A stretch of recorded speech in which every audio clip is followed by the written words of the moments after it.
फुगेवाडी विषारी दारू कांडातील आरोपी विरका सिंग जो आहे तो त्याचं घर आज पिंपरी चिंचवड महानगरपालिका जे आहे ते नेस्तनाबूत करणार आहे। याच घरातून तो अवैध अशी दारू विक्री या ठिकाणी करत होता।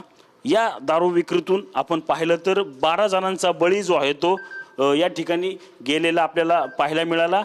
आपण पाहू शकतो की या अनधिकृत घरातून हा सर्व अवैध धंदा जो आहे तो या ठिकाणी दारूचा करत होता। विषारी दारू कांडातील या फुगेवाडी परिसरातील जवळजवळ 12 लोकांना जे आहे त्याचा या ठिकाणी मृत्यू आला। त्यानंतर आपण पाहिलं तर अनेक जणांवर गुन्हे दाखल करण्यात आले।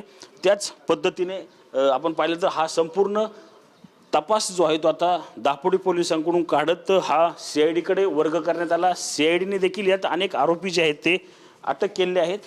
आपण पाहू शकतो की शेजारील नागरिक जे आहेत ते आता विरका सिंगच्या घरातील साहित्य जे आहे ते बाहेर काढत आहेत जेणेकरून कुठलंही नुकसान जे आहे ते होणार नाही। मात्र पिंपरी चिंचवड महानगरपालिकेने काल दिलेली नोटीस जी आहे ती त्या नोटिशीमध्ये पाहिलं तर 24 तासाच्या आतमध्ये हे घर जे आहे ते खाली करण्याचे आदेश या ठिकाणी देण्यात आले।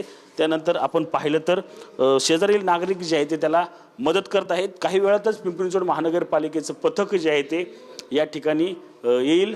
त्यानंतर हे संपूर्ण अवैध असलेलं बांधकाम त्याचप्रमाणे अनधिकृत बांधकाम जे आहे ते आता नेस्तनाबूत करणार असल्याची माहिती जी आहे ते आता समोर येताना आपल्याला कुछ पाहायला मिळत आहे। Cameraman Abhijit Samiranjit Jadhav TV9 Marathi Pimpri Chinchwad.